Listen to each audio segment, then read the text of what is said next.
¿Qué onda, gente? ¿Cómo están? Bienvenidos al podcast. Hoy me encuentro con Marina Mora. Es coloproctóloga y pues está ahorita aquí en el podcast para hablar más acerca de su especialidad y pues todo lo que hace. Sé que es un tema extenso y pues está ahorita aquí en el podcast para iluminarnos a todos. ¿Cómo estás, amiga? Bien, muy bien, muy bien. Gracias por invitarme. Está súper padre aquí tu estudio de grabación. Gracias. Está padrísimo. Gracias por venir al podcast. Tenemos amigos en común ahí, Tania, Naja. Sí. Saludos a Tania, buena amiga. Pues primero, a ver, para los que no te conocen, ¿de dónde eres? Cuéntanos un poquito acerca de ti. Bueno, yo soy Marina Mora, soy cirujana general, soy coloproctóloga. ¿De dónde soy? Pues básicamente todo un tema porque... De todas partes. De todas partes. Ahí somos los médicos, andamos por todo México en lo que nos andamos terminando la especialidad. Entonces, básicamente yo nací en Querétaro, viví muchos años en Colima, ahí hice medicina. Mi familia migró a vivir a Estados Unidos, yo me quedé en México y hice la especialidad de cirugía general después de medicina. Uh-huh. Y después de ahí ya me fui a hacer la subespecialidad en coloproctología o proctología. Bueno, ahorita me dijiste que antes era... Bueno, primero, ¿cuántos años tienes ya aquí en Tijuana? 3 años. Pues tienes mucho, Sí. Tienes poquito. Sí, se va rapidísimo el tiempo cuando te la estás pasando bien y cuando hay mucho trabajo y cuando... ¿Te gusta Tijuana? Sí, me encantó la ciudad. Tiene todo, el clima está fenomenal, la gente es bien linda, aquí hay gente de todos lados, hay mucho trabajo, hay muy buenos hospitales para ejercer. Sí. ¿El tráfico te gusta? No. ¿Verdad? Todo menos eso. Eso es algo que sí podría, tachita. Sí. Ahorita llegué tardísimo aquí. No te preocupes. Pues bueno, coloproctóloga. Antes se les decía proctólogos, ¿verdad? Sí. A ver, platícame ese cambio. Fíjate que en México antes los cirujanos hacían todo, todo. O sea, todo lo que era resolver enfermedades que se operan lo hacía el cirujano general, ¿ok? Sí. Entonces a los maestros más viejitos sí les tocó ser cirujano general, verdaderamente cirujano general. Ellos operaban problemas de urología, problemas de colon, ano, recto, de tórax, cuello, de todo. La subespecialidad de cirugía colorectal no existía como tal. Se llamaba proctología. Pero los proctólogos solo eran cirujanos que habían hecho 1 año de cirugía y de ahí se iban a hacer 2 años solamente enfermedades de ano y recto. Luego se fue viendo que pues las enfermedades de ano y recto están muy relacionadas con el resto del intestino y no puedes resolver algo muy bien si no tienes una visión global. Y ahorita ya cambió. Hace algunos años se hicieron algunas reformas en educación y especialmente en la legislación de las especialidades y ya tienes que terminar todos los 4 años de cirugía y después hacer 2 años adicionales para ser coloproctólogo y cambió el título. Entonces ahora somos coloproctólogos porque también vemos enfermedades del colon, ano y recto. Yeah. Coloproctólogo es acerca del ano, el recto. Colon, ano, recto. Colon, ok. Todo eso. Me trabé. ¿Qué tipo? Pues ahora sí que uno de cada cuánto debe ir. ¿Debe de irse como 1 año a revisarse o hay algún cierto tipo de revisión? ¿O cómo está eso? O esto, no, me duele, no sé. Bueno, uno va al coloproctólogo cuando tienes sangrado de tubo digestivo, o sea, sangrado en las heces. ¿Hemorroides también? Hemorroides. También operas hemorroides. Síntomas de alteraciones anorrectales, bolitas anormales, también trastornos digestivos, funcionales, estreñimiento, fisuras, fístulas, ese tipo de cosas veo en la consulta. Y entonces, pues, si nos basamos en qué tipo de pacientes van a mi consulta, son aquellos pacientes que tienen dudas de si alguno de los hallazgos en que se encontraron en la región anorrectal les parece como extraña. O sea, van a la consulta de revisión. No hay una edad fija, lo que sí se recomienda es que a los 45 años todos nos hagamos una colonoscopía. Sí. Y pues es parte de la especialidad. Esta especialidad que hago yo se presta a... es una especialidad que integra muchas habilidades distintas. Somos como el dermatólogo de esa zona, porque vemos muchas lesiones de la piel, gastroenterólogos, porque tenemos que ver el funcionamiento del tubo digestivo. Hacemos también estudios, ultrasonido, para ver imágenes de los órganos que hay a través las estructuras anorrectales y colonoscopía, y hacemos cirugía de mínima invasión, hacemos cirugía abierta, y no dejamos de ser cirujanos, ¿no? También operamos lo mismo de Ahorita sí. me comentaste algo de robots. A ver, yo me quiero brincar con algo de un robot, no sé qué me estabas comentando. A Sí. ver. Es que mira, para llegar a platicar sobre el robot tendríamos que platicar un poquito de cómo ha ido a lo largo del tiempo Vamos. avanzando la cirugía. Entonces, hablar de cirugía es hablar de los instrumentos que utilizamos para operar, no nomás utilizamos las manos. Y primero que nada, antes de entrar en materia, me gustaría aclarar que cuando estamos hablando de sangre, tejidos y todo, la gente luego se horroriza y tienen que entender que nosotros tenemos una relación muy distinta que la gente con la sangre, con los órganos, con los tejidos. Y nosotros como médicos también lo entendemos, pero a veces tenemos un lenguaje como tan local que se nos olvida que estamos hablando y entonces pues a lo mejor se pueden herir susceptibilidades porque nosotros nos referimos a las estructuras con el nombre que es, ¿no? Sí. Entonces, hay datos de los primeros cirujanos hace 10,000 años antes de Cristo. Hay evidencia forense o arqueológica de cráneos que tienen un trépano, un hoyito, ¿ok?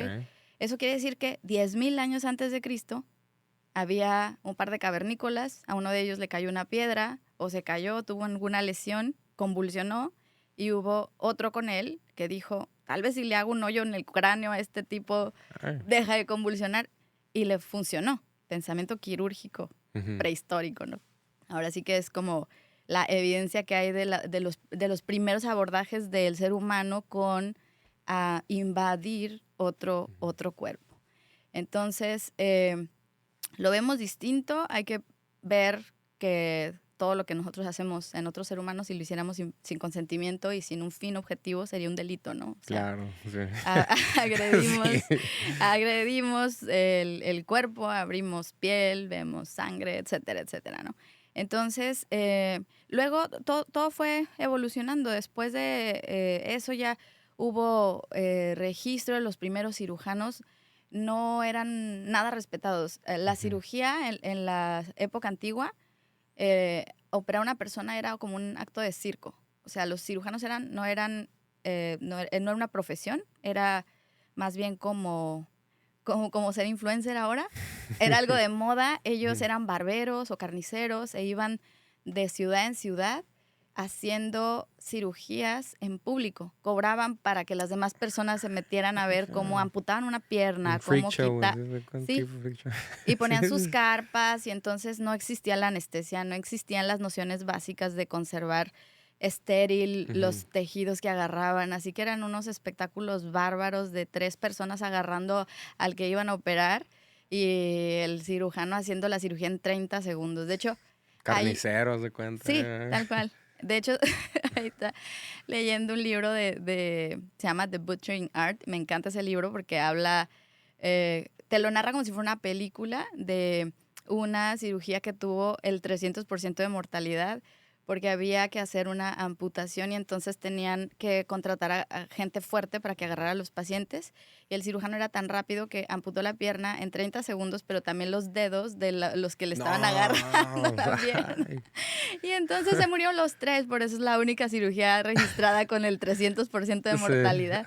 Y así era. Entonces, no eran respetados, los cirujanos no eran respetados. Era así como que, híjole, los carniceros y la parte médica de la medicina eran aquellos médicos que curaban con hierbas, con fomentos, y los carniceros eran como de los que van y te quitan y te quitan órganos y te abren y hacen espectáculo contigo, pero se curaba a la gente. Entonces no eran respetados porque hacían esos procedimientos, lo hacían como un espectáculo público, pero pues enfrentaban o sea, los pacientes que ocupan una cirugía son pacientes que están enfermos. Entonces, para recuperarse de una cirugía se necesita tener a una persona que está lo más bien nutrida posible para que cicatricen bien. Entonces, hacían todas estas cirugías y los pacientes de todas maneras se morían de infección. O sea, si sobrevivían la cirugía, si no se desangraban, si no se morían en la cirugía, en las primeras horas de la cirugía, se morían de infección. Entonces, hay algunas enfermedades que ahorita son perfectamente curables y en aquel entonces... Eran mortales. Mortales, la apendicitis. El 100% de las personas que le decían mal del costado. Entonces, el apéndice reventaba y estaba prohibido invadir un cuerpo porque en ese tiempo abrir un cuerpo humano le decían, pues era como un pecado. Nigromantes les decían a los que se atrevían a abrir un cuerpo humano. Entonces tenía pena de muerte. Entonces, pues no se curaban los pacientes con apendicitis. Ahorita eso es algo normal, es muy común, ¿no? impensable. Sí. Entonces, pues se fue avanzando y los registros de lo que fue cambiando la cirugía fue los instrumentos, se fueron refinando los instrumentos. La infección, Joseph Lister fue un cirujano que decidió lavarse las manos antes de operar. Fíjate, un acto tan simple, antes y después, porque antes de esto los cirujanos en las salas de anfiteatros iban de cuerpo en cuerpo sin lavarse las manos, sin medidas básicas de higiene, porque no existía el concepto de higiene y todo esto que sabemos ahora. No se sabía, no se sabía que había un mundo microscópico que pudría la carne, ¿verdad? Que causaba infección. Entonces, él con ese simple acto cambió el rumbo de la cirugía. Se lavaba las manos antes y después y veía que sus pacientes no se infectaban. Y sobrevivían. O sea, se daban cuenta que... Entonces otros tuvo detractores, así como de, ay, este mariconcito está lavando las manos. Así no lo narra en el libro, en el libro que te digo que estuve leyendo. Como que lo buleaban los otros cirujanos, pero había quien siguió su tendencia y entonces ya, lavándonos las manos, le va mejor a los pacientes y no se mueren, no se infectan. Vamos haciéndolo rutinariamente y entonces se describió todo un lenguaje que ahorita utilizamos los cirujanos para conducirnos con las personas que vamos a operar, que es la asepsia y la antisepsia. Empezó la era de la asepsia y antisepsia y los antibióticos vinieron después. Otra de los inventos que cambiaron el rumbo de la cirugía fue el invento de la anestesia.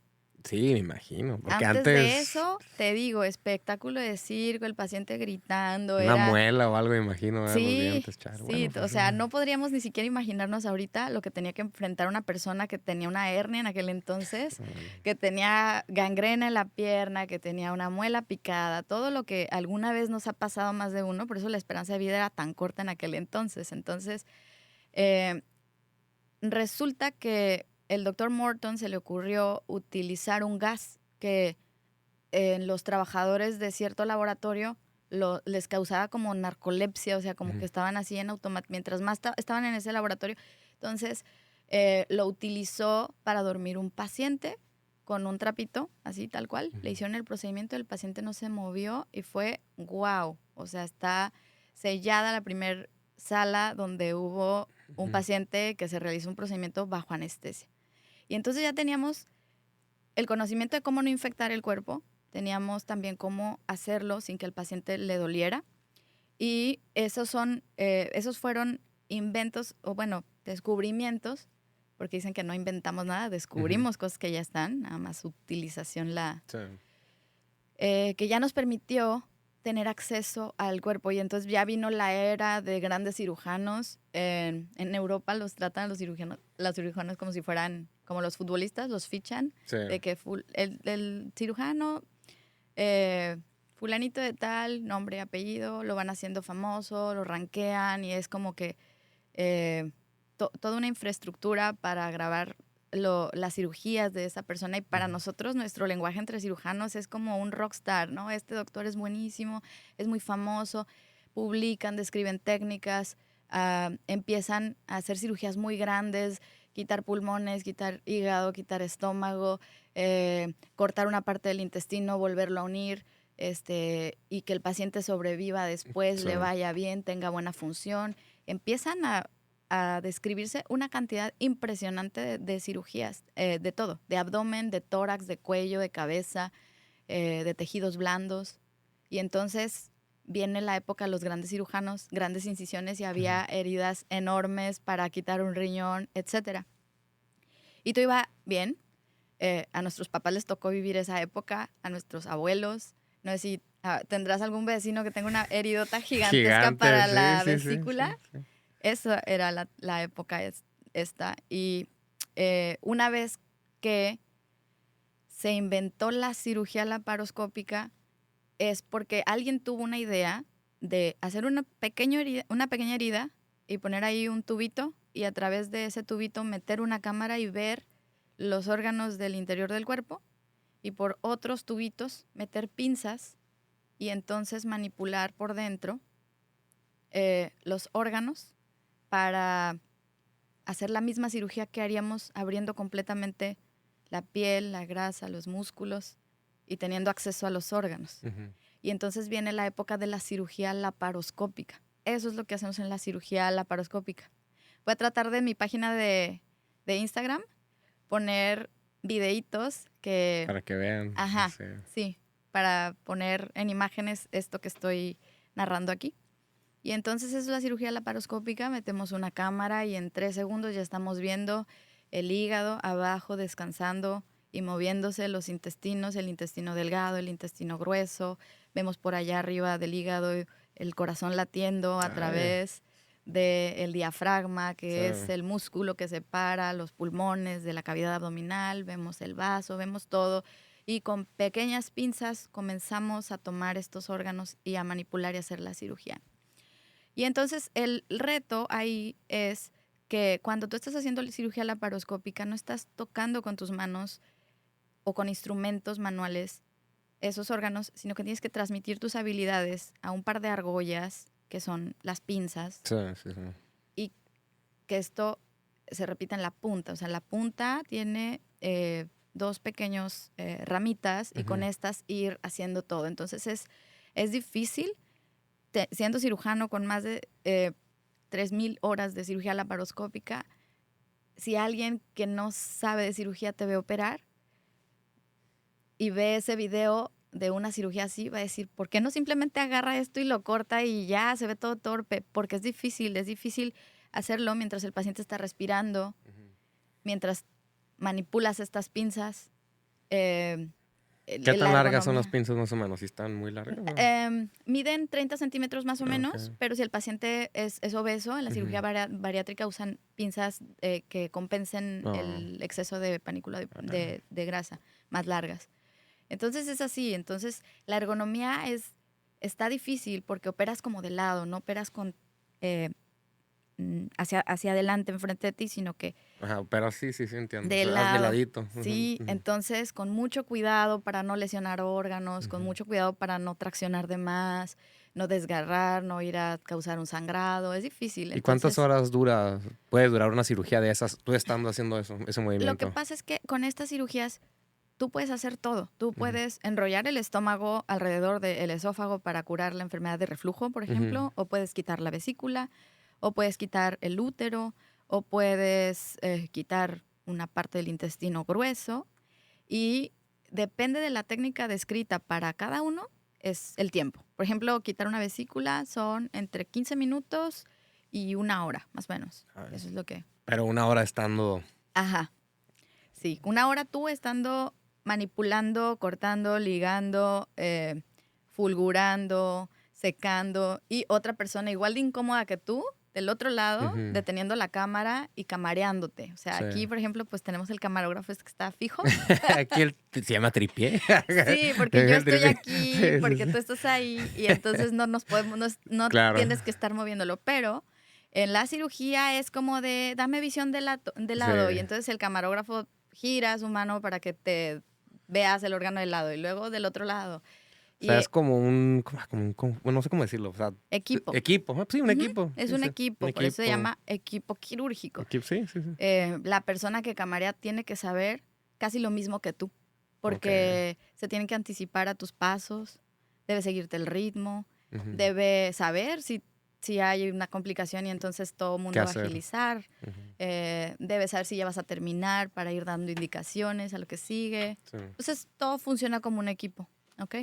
Entonces hoy día integrando todo esto que te he platicado, un paciente llega al hospital, lo canalizamos, lo pasamos al área de quirófano. En el área de quirófano, el anestesiólogo hace su aparición y es el que hace la magia para que el paciente esté súper cómodo, tranquilo, porque pues ese formol que hice, bueno, ese cloroformo que Sí, se cloroformo, utilizó sí, primero, sí. obviamente ya quedó en el pasado y hay muchísimos medicamentos que son muy útiles y muy necesarios para que ellos hagan su trabajo. Ujú. Entonces, haz de cuenta que primero tienen que poner al paciente cómodo, le tienen que quitar la ansiedad, el miedo, y todos esos efectos se logran mediante medicamentos que ellos manejan y Ujú. saben dosis, y entonces sí necesitamos que haya cambio en los músculos, Sí, sí, sí. de la cintura para abajo, entonces hacen bloqueos. Bloqueos es acceder al canal espinal, de la médula espinal, Ujú. y de ahí para abajo adormecer esos nervios para que el paciente no sienta nada de la cintura para abajo. Por ejemplo, eso es lo que hacen en un bloqueo. Ujú. De hecho, luego deberías de invitar a un anestesiólogo aquí. Contáctame hay uno de tus colegas que me mande Sí, mensaje. te voy a traer a la Estaría doctora Isela. interesante también Es hablar mi sobre anestesióloga sí. y buenísima. Bueno, hacen ellos su tiempo anestésico. Sí.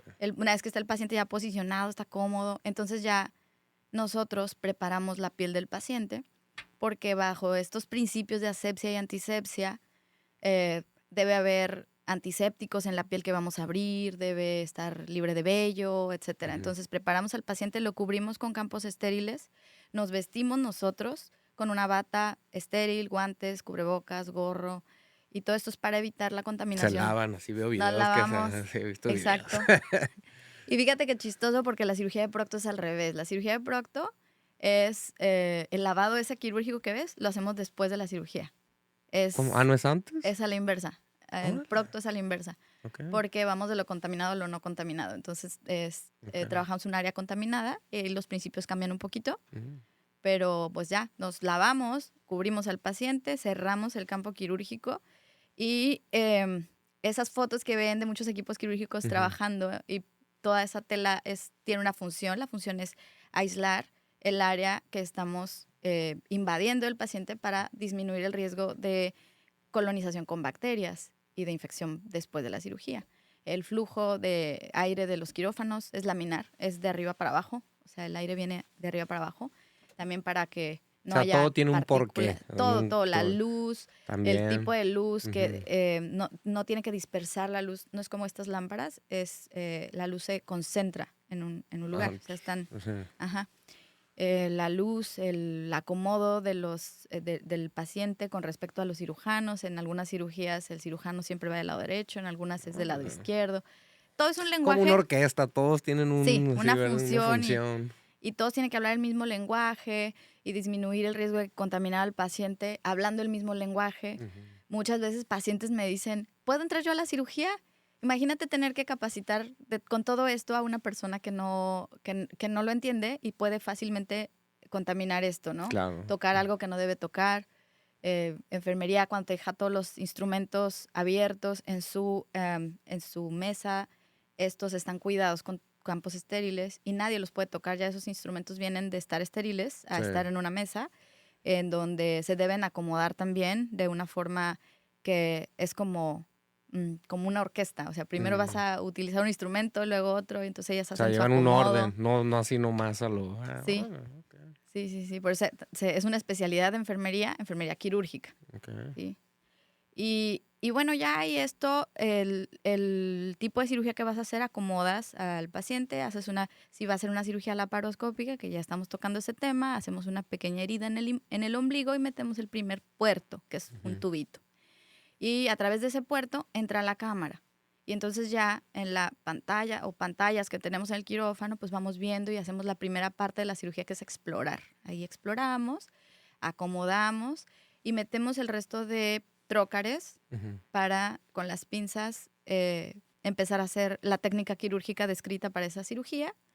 Y una vez que se termina la cirugía, se retiran y se cierran las cavidades por planos.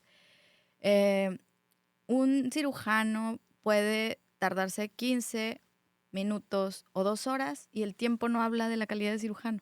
Es muy Ujú. difícil rankear un cirujano experto. Sí. Entonces, específicamente en cirugía hay una curva de aprendizaje descrita para cada procedimiento. Entonces, si tú ya has hecho más de 50 cirugías de vesícula, ya te consideras como experto en cirugía de vesícula.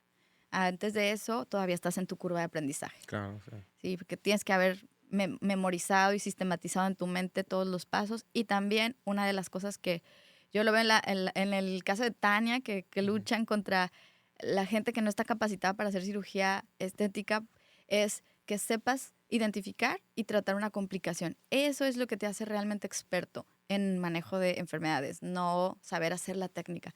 Decía uno de mis maestros, si tú le enseñas cómo quitar el apéndice a Chuchito el cargador, No. te lo va a hacer. Sí. Lo va a hacer porque la técnica no es difícil.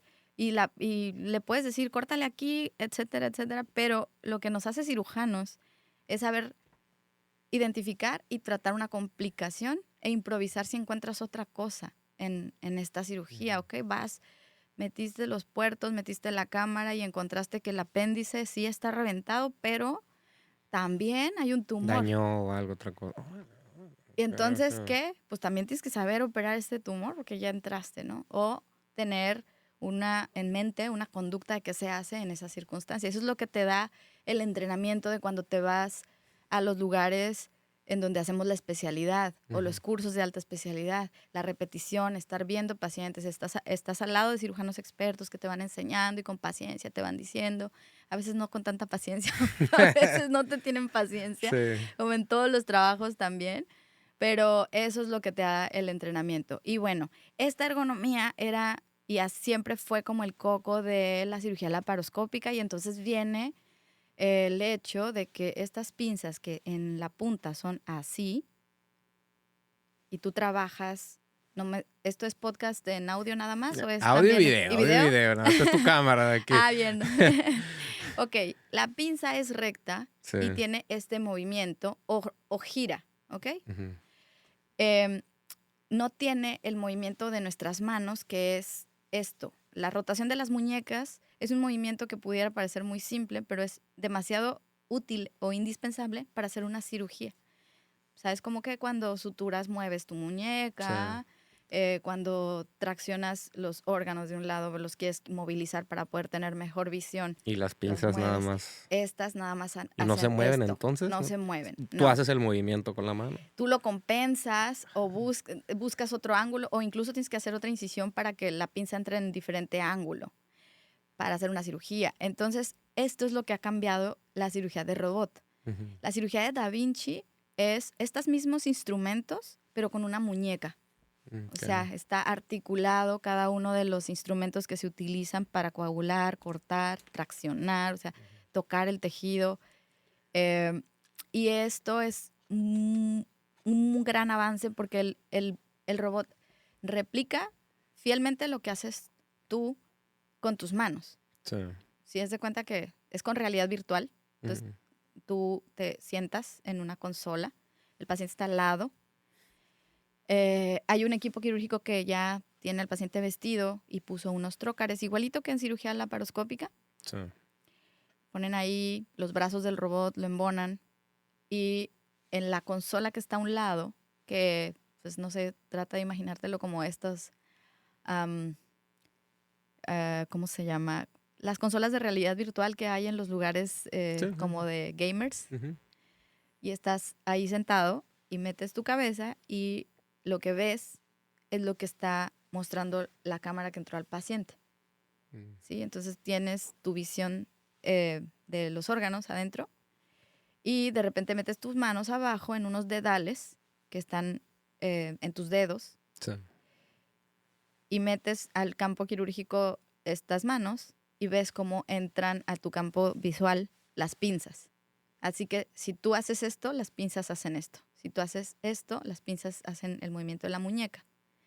Y entonces esto es lo que viene, o sea, eso es lo que se hace en la cirugía robótica y mediante este instrumento ultra sofisticado se disminuye mucho la posibilidad de lesiones, manejas mejor los órganos, disminuyes el riesgo como de lesionar algún nervio, inflamar de más. Entonces la recuperación es mucho mejor porque la cirugía es mucho más precisa. Claro, claro. sea, ¿hay complicaciones, me imagino, o no? Pues ¿Muy mínimas? O...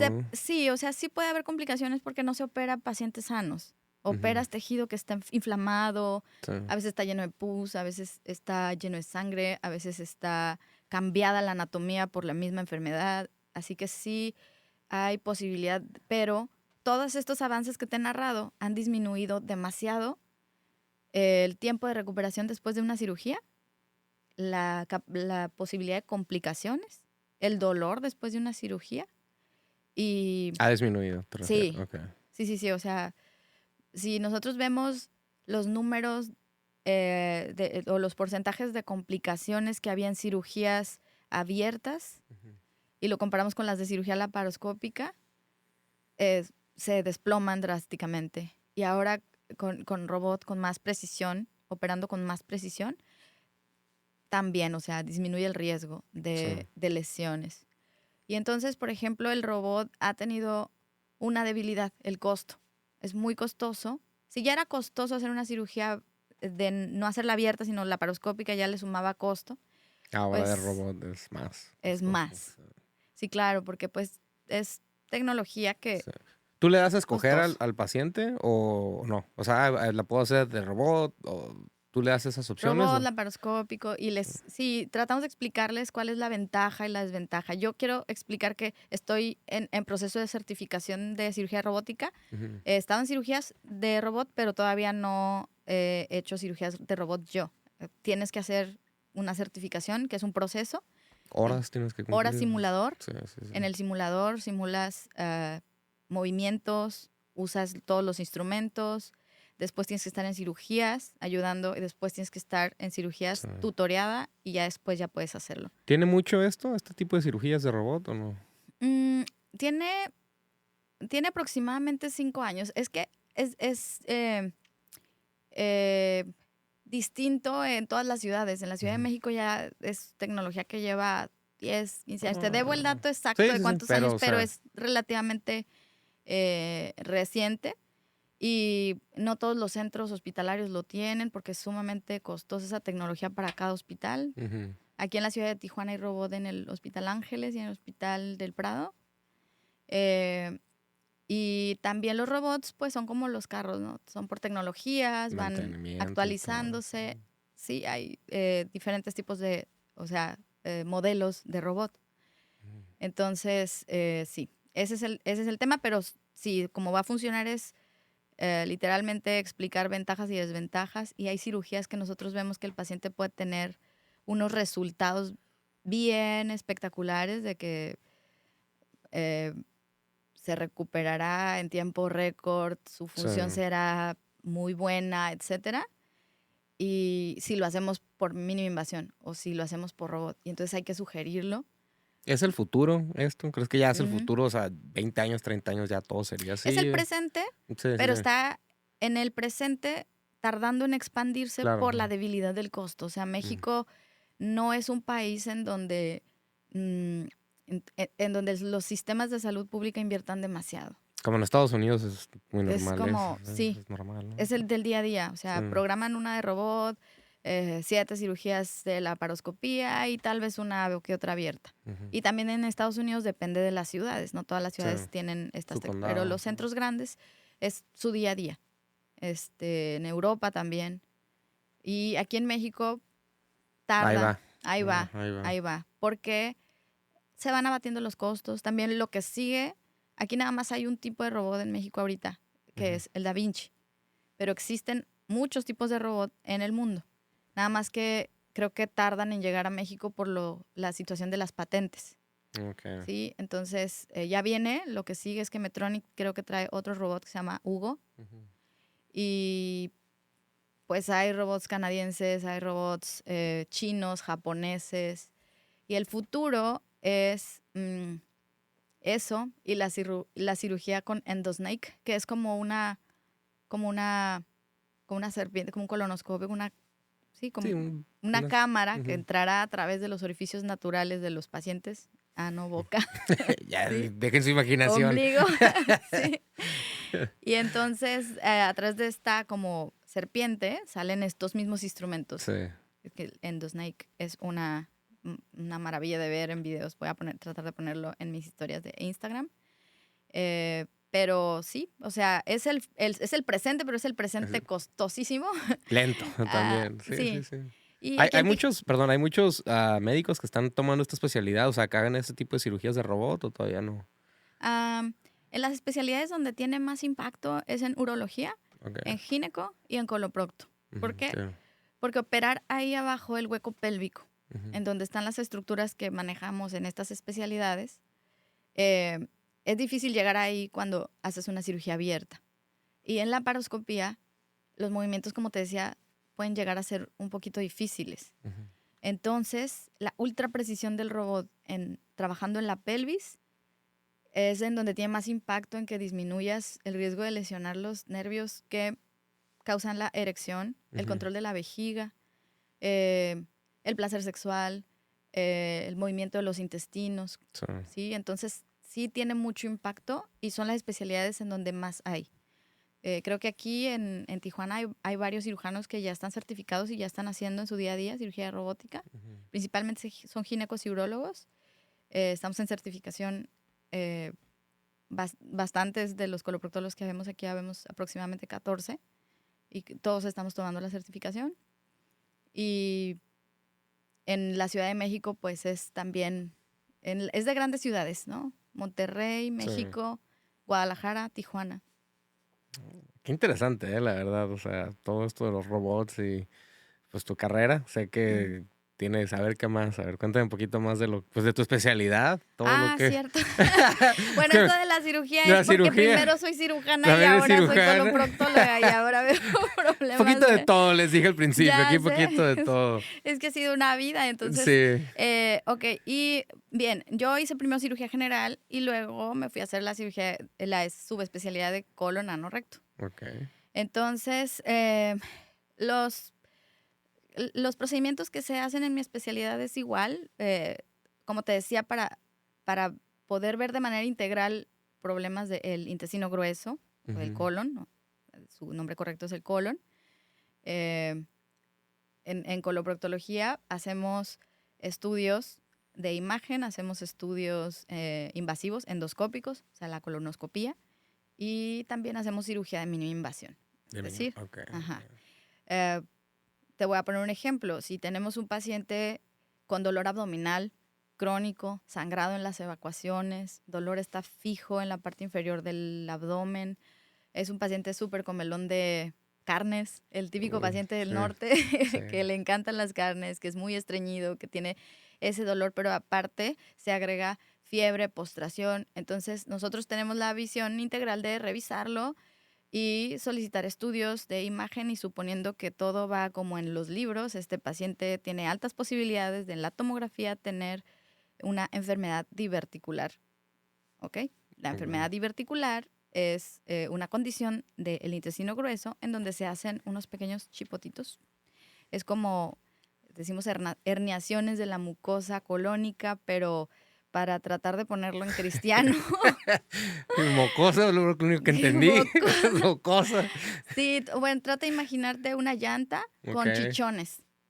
Ok, esos son los divertículos. Ok, y estas áreas son más débiles.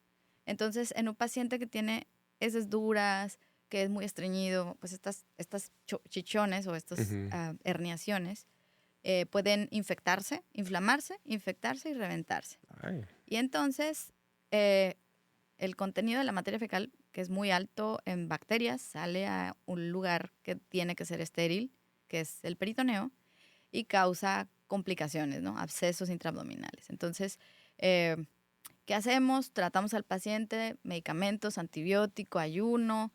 Y esta visión de mi especialidad hace eso, ¿no? Que lo abordemos integralmente. Si el paciente mejora y sale de ese cuadro agudo, entonces pues vamos a pasar a la segunda fase del tratamiento de ese paciente, que es cuando esté en mejores condiciones, hacerle una colonoscopía para ver por dentro del intestino con una cámara de alta definición.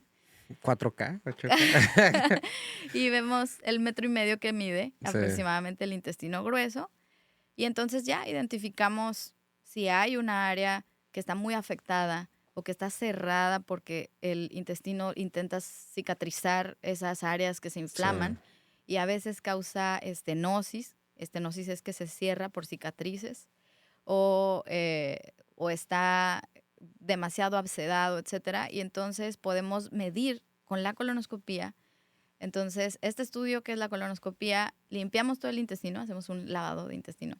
Que yo no los recomiendo. Me dicen, ¿usted recomienda el lavado colónico? No lo recomiendo porque si yo sí te hubiera querido que lo tuviéramos limpio, no lo hubiera hecho limpio, pero está diseñado para guardar heces. Lo que debemos hacer es comer fibra, etcétera. La alimentación es muy importante. Muy importante. Sí, pero para los estudios nosotros limpiamos el intestino y damos estas purgas para negativizar la presencia de heces, porque en la colonoscopía la popó es nuestra principal enemiga. Si estamos metiendo la camarita y de repente hay ahí heces, lo que hay debajo de esas heces fecales no lo voy a poder evaluar. No voy a poder ver si es tejido que está sano, tejido que está infectado, que tiene una úlcera, que tiene un tumor. Entonces se limpia un día antes el intestino, hacemos este estudio en donde metemos una cámara a través del ano y vamos viendo segmento por segmento y entonces podemos medir cuál es la longitud de este tejido que está afectado. Sí. Y entonces, si es el caso, podemos ofrecer la tercera parte del tratamiento a estos pacientes, que son cirugías, ¿no? De remover esa parte, quitarla de su cuerpo y pegar intestino sano con intestino sano. ¿Cuál es tu opinión acerca de... No me acuerdo bien el lugar, bueno, porque mi mamá y familiares van, no sé si lo conoces, se llama El Grullo, ¿no has escuchado El Grullo? Es como una clínica, es que no es como naturista, no sé cómo decirlo, o sea, ya queda en Guadalajara, creo. Va y son como 10 días, 15 días, y mi mamá me dice, ve, pero te limpian el colon. O sea, creo que son como 10 días de limpieza y te limpian todo por dentro. O sea, me dices que no recomiendas ese tipo de cosas, entonces. No sé, que te hacen baños... Ay, María, no sé cómo se les dice, o sea, que no sé cómo se les dice, que te limpian todo, pero es como que muy naturista todo. Mira, lo que pasa es que específicamente con los pacientes de colonoscopía, después de que les hacemos la limpieza, mejoran mucho los síntomas porque se desinflama con estas soluciones que utilizamos para limpieza. Entonces descansan, pero realmente no es algo que te vaya a cambiar el rumbo de tu vida. O sea, literalmente es el intestino por dentro, limpiarlo ya. Rutinariamente no lo recomiendo. Definitivamente no lo recomiendo con esta máquina que mete el líquido a presiones altas porque ha habido perforaciones. Pero las lavativas que se hacen en los pueblos de doctora, me tomé una purga de aceite de oliva, no hacen daño hacerlo eventualmente, ¿no? O sea, pero tampoco es algo como que yo recomiendo, más bien estudiar el por qué le duele el intestino, por qué se le está inflamando. Vamos a revisar los hábitos, vamos a revisar qué tanto consume de agua, qué alimentos come más, o a lo mejor es una persona que ese dolor es por otra cosa más seria, ¿no? Un tumor, un divertículo, estamos hablando de esto, y entonces es mejor estudiar cada caso, porque no queremos encontrar la receta mágica, la píldora mágica que acabe con todo, no se puede, o sea, hay que individualmente ver cada paciente. Entonces tú no le puedes recomendar lo que te super funcionó a ti en términos de salud a tu vecino, porque tu vecino no tiene la misma genética que tú, no tiene los mismos hábitos. Definitivamente ni siquiera sabes si te entendió lo que te funcionó y a veces lo hace de acuerdo a su interpretación. O sea, no se recomienda, es como que tiene que ser un traje a la medida cada vez que se evalúa cada paciente y ver qué rollo, ¿no? Y pues ya, eso es lo que hacemos en mi especialidad, ¿no? El conocimiento de todo lo que va haciendo, estar al corriente con lo nuevo, estar tomando decisiones basado en evidencia, es estar leyendo artículos que reportaron en otros lados del mundo con este tipo de pacientes, qué mejoró a este tipo de pacientes, ya salieron nuevos fármacos, estar al día. A lo mejor se identifica una nueva molécula con la que podemos prevenir o detectar 10 años antes que un paciente tenga tumores. Estar continuamente actualizándote, pues es un chambonón. Entonces yo no puedo hacer recomendaciones generales si no están basados en evidencia, porque es mi responsabilidad. Yo no te puedo recomendar al hierbero, a los del Grullo, porque no tengo reportes científicos ni metaanálisis. Y es muy conocida esta clínica, o sea, sí sé que cada año va mi mamá allá al Grullo y familiares han ido y quiere que vaya, $3,000 como por 10 días. Y, seguramente voy a gastar tanto. Pues por tener la experiencia muchos Mejor voy con la proctóloga. la Sí. proctóloga. Y bien, te describí un caso que Sí. integra todas las cosas que hacemos, ¿no? Desde cirugía, diagnóstico, tratamiento, pero también vemos cuestiones anorrectales, ¿no? O sea, hemorroides, fístulas, fisuras. Eso es más común que te toquen ese tipo de pacientes. O Sí. sea, es más común, ¿verdad? En las mujeres que van conmigo, su principal motivación para ir conmigo es porque estoy mujer y porque da pena. Y los hombres que van conmigo también, es porque soy mujer y les da pena. Les da pena, sí. O cuando van con mis colegas que son excepcionales aquí, yo soy la única mujer que hace esto en Tijuana, Rosarito, Ensenada. Creo que en Mexicali ya hay una doctora. También, o sea, el chiste es que se tiene que perder el tabú de ir con el proctólogo, porque nosotros no vemos esa zona con morbo, la vemos tal cual. Los cirujanos somos el costurero del cuerpo, el plomero, y lo que evaluamos son estructuras, es anatomía. Buscamos daños, buscamos huellas que a lo mejor nos están implicando una enfermedad rara, buscamos signos. En todo en nuestro cuerpo habla. Si tú le pides a un pintor que te describa una pintura, vas a descubrir una cantidad de cosas que no habías notado en ella. Igual, si nos pides a nosotros que te digamos cómo llegamos a un diagnóstico, por observación, por palpación, por viendo, te vamos a decir un montón de cosas que a lo mejor no son tan evidentes a simple vista. Entonces, el morbo no es algo que motive a nadie acá. Te toca, todavía me imagino que ves pacientes que llegan pues bien nerviosos, me imagino, ¿no? O sea, que están así como que con la carita abajo. Sí, es todo un lenguaje. Hacerlos entrar en esta atmósfera de, oye, estos son servicios profesionales y claro. aunque esa zona es jocosa,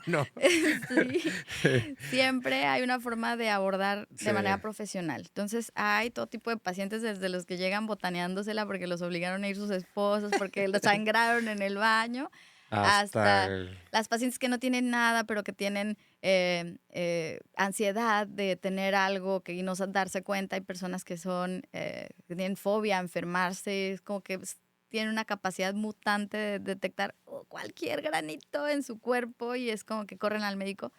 Y también van pacientes que ya son más educados, ya vivimos en la época de la libre información, así que ves algo en internet y es como que mejor voy con el especialista correcto y entonces van a evaluar integralmente todo lo que tienen, ¿no?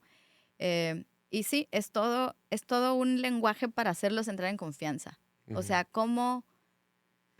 Tú imagínate que ya eres un médico, ya te graduaste, ¿cómo harías para que una persona acceda a que revises sus partes más privadas? Más privadas. Más sí, privadas. Más privadas. Entonces, es todo un lenguaje. Hay que saber leer a los pacientes. Una cosa que a mí me encanta de mi especialidad porque me ha enseñado a abordar a todo tipo de personas. Porque si hay algo que no respetan las enfermedades anorrectales es raza, género, edad, condición social. Ahora sí que tienes intestino, te puede tocar. Te puede tocar, sí. Y todas las enfermedades anorrectales en lugar son el tercer motivo de consulta más frecuente en cualquier especialidad de cirugía y medicina general. O sea, tú tienes un consultorio aleatoriamente en una farmacia de similares. De los pacientes que ves en un día, vas a ver entre 3 o 4 pacientes con trastornos anorrectales. Y es muy, muy frecuente. Entonces, esa frecuencia hace que haya muchísimos pacientes para la especialidad. Sí. Y el tema es el tabú que hay. No es como que tú le digas a tus amigos en un desayuno, ¿de dónde vienes? Fíjate que vengo del proctólogo, padrísimo, como estuvo todo padrísimo, es algo ¿no? que nadie dice, la verdad. Y debería pues ser más normalizado, ¿no? O sea, no tiene nada de malo. Y como me comentaste, a los 45 años. A los 45 años es la primera colonoscopía. La podemos hacer antes si el paciente tiene alteraciones en sus hábitos intestinales, estreñimiento, luego diarrea, evacuaciones con sangre, cambios así, y tiene familiares relacionados que hayan tenido algún tipo de cáncer relacionado al cáncer de colon. Y si sale todo bien en la primer colonoscopía, son 10 años que vamos a estar Y es bajo bien. anestesia todo. O sea, Es bajo sedación. Sedación, sí. Ujú, No es sí. como que van a llegar y No, no, sí. Les ponen su tequilita tequilita, intravenoso. un limón y órale, vámonos. Sí, es bajo sedación. Sí. Es un procedimiento que tarda 30 minutos. El mayor dolor que van a sentir es la canalizada. Ujú. Y al final del estudio sienten como si trajeran mucho aire, porque para expandir el intestino hay que meter aire para que se vean esas imágenes que vemos cuando buscamos colonoscopia, que el intestino no está normalmente así, está colapsado. Entonces metemos aire para expandirlo y poder Lo ir inflan. avanzando, lo inflamos. Ajá. Ok. Y se Entonces, están tirando gases después de... Ok. Así es, entonces es tal cual, molestia en el abdomen y sensación de gases y se pasan caminando. ¿Unas Advil rato. después o no necesitas Ujú, nada? sí. Sí, te puedes tomar unas aspirinas o algo.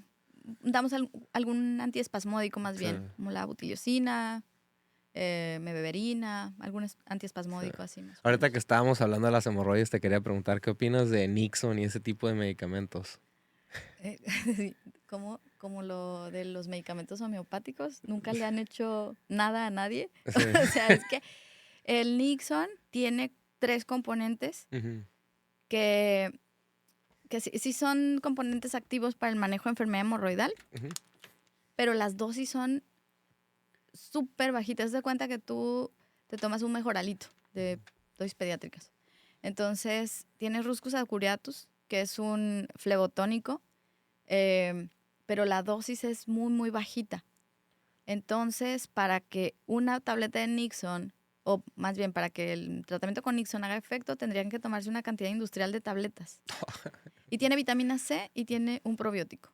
Y es todo lo que tiene el Nixon. A mí, en lo personal, todos los pacientes que van conmigo ya se han tomado su cajita de Nixon porque fueron a la farmacia y lo vieron en la tele.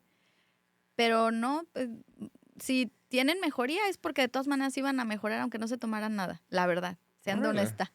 Y no sé si me va a perseguir la industria después de decir Cancelen la industria de Nixon. De Nixon, pero esa es la verdad, ¿no? Entonces, las dosis que se dan en enfermedad hemorroidal, en una crisis hemorroidal, deben de ser altas para que se alcance la potencia esperada y desinflamar ese tejido. Hay que recordar que las hemorroides están dentro del conducto anorrectal, Sí. el cual está sellado por los músculos esfínteres. Por lo tanto, es difícil que penetre ahí a ese tejido un medicamento. Entonces, si lo damos a dosis bajitas, no funciona para nada. Entonces, los pacientes que mejoraron, si se tomaron una tableta de Nixon, lo más probable es que iban a mejorar igual si se tomaban, no sé, unas tic-tac de esa. O sea, no. Es placebo. Es placebo, sí. Ya me las tomé, ya me voy a sentir mejor. Mejor. Y en sí, no. Mejor que vayan contigo. Que vayan conmigo. O que vayan con cualquier coloproctólogo que les quede cerca y les dé confianza. Y los oriente. Y los diagnostique bien, porque ¿sabías que de 10 pacientes que van a la consulta y piensan que tienen hemorroides, nada más 3 de ellos tienen hemorroides? Órale. Porque la gente, todo lo que pasa en la región anorrectal, piensa que son hemorroides. O sea... ¿Qué más pueden ser? ¿Qué otros tipos de enfermedades? en lo que más se equivocan es cuando tienen un absceso. ¿Sí? Y un absceso es muy distinto porque las hemorroides sí las podemos tratar de acuerdo, obviamente cada caso es individual. Casi siempre las podemos tratar con tratamiento médico, con medidas físicas, pero los abscesos son una urgencia quirúrgica porque los abscesos son infección de los compartimentos que están alrededor del ano y es bacterias que entraron a través de tus tejidos y destruyen tejido a su paso. Y entonces ahí, debajo de esa capa que cubre el ano, tenemos una estructura que es única y no se ha encontrado ningún tejido que pueda sustituir eso, que es el esfínter anal, que es el músculo con el que nos aguantamos para hacer del baño. Si no, pues con pañal todos. Sí, ese es el riesgo de los Sí. pacientes con abscesos que le echan la culpa a las hemorroides y toman tratamiento, que van a la farmacia y deme algo para las hemorroides. Que los abscesos avanzan y Pensando que son hemorroides y no Ajá. son. Y cuando finalmente tenemos pacientes que llevamos a quirófano, pues son pacientes que tienen mucha destrucción de tejido y más riesgo de tener en la edad más avanzada incontinencia anorrectal, porque Sí. las bacterias destruyen, comen el tejido a su paso. Sí. Entonces, es con lo que más se equivocan. Entonces, yo sí te diría que si tienes el primo del amigo que tiene algo ahí, ok, siempre mejor ir a evaluación, porque si es un abultamiento ahí en la región anorrectal, que está caliente, se siente caliente, rojo, aparte se fue el apetito o hay fiebre, lo más probable es que no sean hemorroides, que es un absceso, y eso se opera, o sea, hay que llevar al paciente a quirófano. A ver, hablemos un poquito sobre la evaluación ahorita, digamos un ejemplo. Yo llego contigo, me duele pues, el ano, ¿cuál sería el procedimiento? Obviamente no me voy a caca, revísenme, ¿no? El primer invitado. Vamos a hacerlo en vivo. El guantecito. No. La primera parte es el interrogatorio. ¿Qué tipo de preguntas, María? Eso sí. Afuera hacemos las más básicas, sabes, nombre, edad del paciente, fecha de nacimiento, antecedentes, género, sexo, la parte de ver si el paciente está tomando medicamentos, si ha tenido cirugías previas, es lo de la historia clínica básica, ¿no? Identificamos los antecedentes personales del paciente, los relacionados con esta enfermedad y luego ya entramos en materia, platíqueme en qué le puedo ayudar o qué lo hace venir conmigo a la consulta el día de hoy. Y la mayoría de las veces los pacientes me narran síntomas, pero es que los pacientes están todos nerviosos a veces y no saben cómo por dónde comenzar. Claro. Es que vine porque ya había ido con otro doctor y te cuentan todo. Ajá, todo salteado. Sí. Sí, el interrogatorio en procto los tenemos que aterrizar. Sí. Ajá, los tenemos que guiar. Entonces, cuentan primero una historia un poco dispersa y luego sangré, pero luego ya no sangré, y luego había una bolita, pero luego se fue.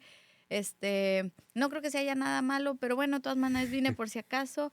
Ahí tú ya te puedes ir dando idea más o menos qué pudiera hacer con el puro... Sí. Muchas veces el interrogatorio es muy breve porque hay una particularidad en los pacientes de procto. Ellos buscan, nosotros somos la última opción cuando las personas tienen algo en la región anorrectal. Porque el primero es Don Google. El primer doctor que ve a nuestro paciente es Don Google y casi siempre los anda matando de cáncer. A todos. Ya. A todos tienen cáncer. Sí. Entonces llegan a veces bien asustados por lo que leyeron. Entonces después de Google sigue el primo del amigo. Oye, y fíjate que un primo de un amigo tiene como una bolita ya. Tú dijiste que un vecino tuyo lo operaron, ¿qué doctor lo vio? Claro, así. Pero cuando te buscan los síntomas en Google, muchas veces ya están, eso sí los orienta un poquito más, entonces ya saben qué decirte en la consulta. Entonces van un poco desorientados y luego el temor a que uno vaya a asociar sus síntomas con que tengo prácticas por ahí o cosas así, hace que los pacientes te digan un interrogatorio muy salteado. Entonces lo que hacemos es ayudar a que ese interrogatorio vaya más fluido. Vamos a ver, ¿qué síntomas tiene? Le voy a platicar. Sensación de cuerpo extraño en la región anorrectal, sangrado, dolor, abultamiento, hay algo que duele, arde, tiene sensación de estar evacuando vidrios. Entonces, los síntomas más comunes se los damos como opción. Y ya el paciente se engancha, entonces pues ya nos dicen, esto, doctora, ok. Y entonces hay una forma de organizar el interrogatorio, fecha de aparición, localización, cómo se fue comportando, si se agregaron otros síntomas. Y ya vamos armando la idea. Pero el diagnóstico nosotros casi siempre lo hacemos en la exploración física, que es la segunda parte de la consulta. Y bien, es explorar y, ¿sabe qué? Vamos a tener que pasarlo a explorar. La exploración es algo importantísimo y es esencial en la consulta. Yo no doy consultas de pasillo. Ahorita voy a hablarte de un síndrome que se llama síndrome del recomendado, que es cuando el médico da consultas de pasillo. Entonces... y también me va a tener que revisar, pero es que ya le enseñé hasta la foto de cómo hice el baño y de cómo se me veía. Sí lo voy a explorar. ¿Por qué? Porque usted merece la mejor de las atenciones. Claro, sí. Y tengo que revisar. Esa parte va a ser muy rápido y bien. Entonces ya pasamos a la parte de la exploración y ahí es en donde nosotros hacemos el diagnóstico. Casi siempre se hace a la inspección. Porque lo que te digo de los pintores, las estructuras hablan. signos los pacientes que son muy notorios. Entonces, hay algunas enfermedades que las diagnosticas en 30 segundos de ver al paciente, como las fisuras anales crónicas, ¿no? Hay una triada, se llama triada de Brody, identificamos, ok, es una fisura. Y con lo que te narró atrás, el diagnóstico ya está hecho, das tratamiento y ya el paciente se va con su tratamiento. Y bien, si ya es algo que se tenga que operar, entonces ya es, ok, vámonos otra vez a la oficina, le voy a explicar por qué esto que tiene usted se tiene que operar. Y ya utilizamos gráficos, imágenes, videos, algunas... El tuyo, perdón. Sí, no es el mío. Perdón. Sí, utilizamos imágenes, utilizamos ejemplos. A veces las personas quieren ver fotografías de otros pacientes y yo soy muy cuidadosa de no mostrar nunca datos personales de otros pacientes, pero sí tengo fotos que esquematizan el antes, el durante, el después, el cómo es la cirugía, etcétera. Sí, ese es el temor muchas veces, ¿no? De cómo se hace esta cirugía, cómo se mejoran los resultados. Y entonces ya, si es una persona que necesite una cirugía, ahí es cuando yo le narro las opciones de tratamiento de cómo se puede hacer la cirugía con diferentes técnicas, utilizando diferentes tecnologías. Los presupuestos también varían. Ya platicamos de eso. Entonces, en eso consiste la consulta. Es una consulta que tarda algo. La verdad es que... Váyanse preparados. Sí, y fíjate, muchos pacientes llegan y se quejan de las consultas que les dan en los institutos, en el IMSS, en el ISSSTE. Yo lo que les digo es todo eso que se hace en la consulta, los pobres médicos del IMSS tienen 10 minutos para hacerlo porque tienen un mundo de pacientes afuera, entonces no hay tiempo. Eso, bueno, es algo que es parte de la carga de salud pública. El sistema. Del sistema. Sí.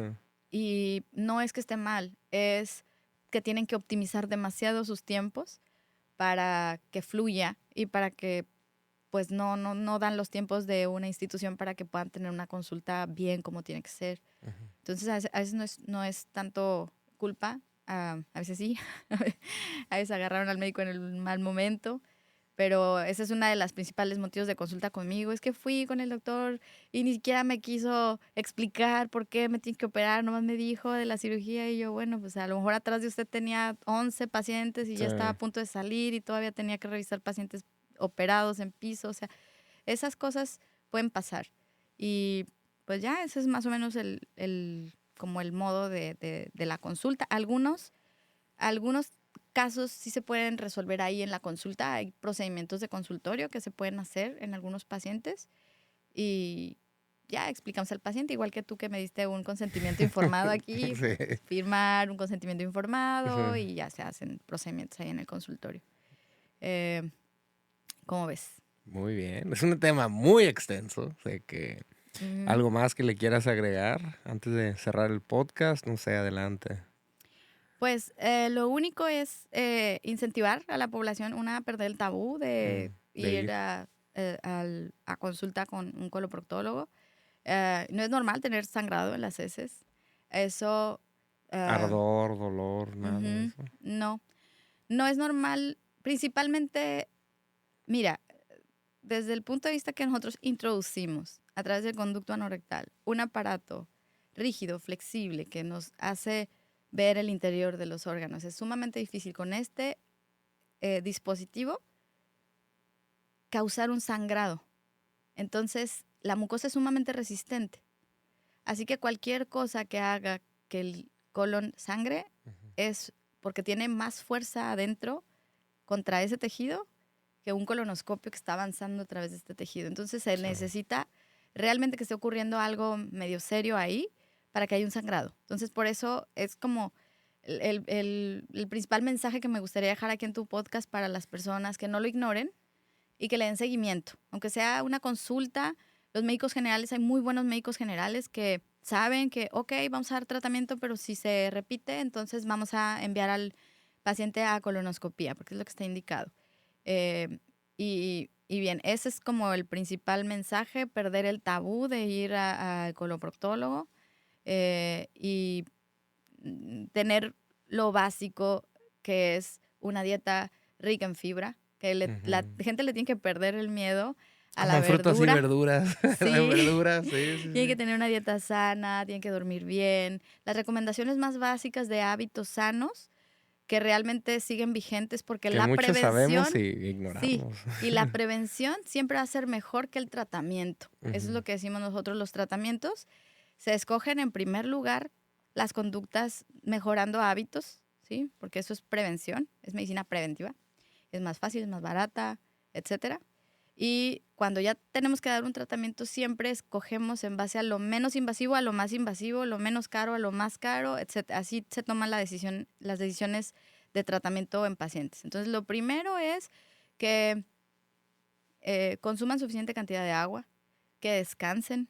Tenemos que tener un espacio en el que el intestino esté relajado. Entonces, tener buenos hábitos de sueño es indispensable, tomar agua, El comer. estrés también. También dicen Mantener a que... raya el estrés, Sí, tener algún tipo de terapia, tener la amiga, la vecina con la que echar chisme, o salir a hacer actividad física, hacer ejercicio, hacer algo para combatir el estrés, porque ya, o sea, ya no tenemos esa posibilidad de vivir sin él. O sea, tenemos Ujú. que aprender a vivir con él y manejarlo y hacer actividades que nos distraigan. Consumir vegetales de hoja verde y verduras, general, El tenemos que miedo. tomar, sí, tenemos que tomar por lo menos 30 gramos de fibra al día para prevenir el estreñimiento. Y hacer ejercicio, dieta saludable y disminuir o mantener controlado la ingesta de alcohol, tabaco, como de las principales medidas. El alcohol. Sí, sí, sí. Sí, sí, su consumo moderado y evitar en lo posible el cigarro, y también mantener a raya el consumo de las bebidas energetizantes, Red Bull, también son alimentos que afectan mucho, y las comidas demasiado condimentadas con mucha frecuencia. O sea, mientras más utilicemos mezclas de chiles, mezclas de condimentos, alimentos que tengan estas salsas que nos Los taquis, encantan. eso que comen los niños que comen las papitas, Sí, los taquis. taquis, fuego, Sí, eso es- eso los ultraprocesados, también todo eso hay que mantenerlo pues lo más a raya que se pueda, ¿verdad? Obviamente, a lo mejor se está hablando desde la punto de vista de alguien que tiene acceso a eso, Sí, pero la verdad a veces comer sano es más barato que andar claro. comiendo comida procesada y comida que afecta al tubo digestivo. Sí. Y pues nada, si todas estas medidas de hábitos fallan o no son posibles y tenemos síntomas, pues hay que ir al médico, ¿no? Taquis y Nixon nos van a mandar una carta, por favor. Nos van a No nos funar. van a poner. No. Todas las bebidas alcohólicas Todas las también. bebidas alcohólicas, pues Aquí, los del Valle del vinito. también. Ya sé, no, no, no, no. Todo con moderación. Sí, O todo con sea, moderación, con consumo moderación, moderado. consumo moderado. Pues tus redes sociales, amiga, a ver, Ay, échalas, a sí. ver. A ver, déjame, pero las tengo que ver porque De no todos me modos te voy a etiquetar, acuerdo. pero dilas. Sí, en Instagram estoy como coloproctóloga Tijuana y en Facebook también estoy como doctora Marina Mora, coloproctóloga en Tijuana. Perfecto. Así. Igual me vas a etiquetar y ya yo Sí, también yo te etiqueto y todo. Y pues listo, amiga. Muchas gracias por haber venido aquí al Ah, podcast. Muy interesante. Y si quieren segunda parte, pues tienes otra invitación, porque sé que a lo mejor luego dejan sus preguntas. Y si quieres para echar venir, pues chisme. aquí para echar chisme, hablar de los doctores. Nada. Oye, hay un tema súper interesante que es como lo que nos está tocando ver ahorita en este tiempo que son como las lesiones asociadas a las lesiones sexuales. Es algo que ahorita que tenemos más diversidad, que la gente, que me parece bien que la gente de la comunidad LGBT tenga más apertura, y estamos viendo que hay, ¿cómo se llama? Lesiones y enfermedades asociadas a eso también. Entonces Sí. me gustaría hacer como un episodio contigo que hable Claro, sobre lo salud armamos. sexual Lo anorrectal. hacemos. Sí, Todo un episodio completo ahí se hace. sí, Sí, lo hacemos con gusto. Sí. sí. Pues bueno, Gracias. gente, está pendiente ese episodio, va a estar muy interesante también. Pues sigan a la doctora en sus redes sociales, la voy a dejar etiquetada en el video y nos vemos en la próxima. Chido. Bye bye.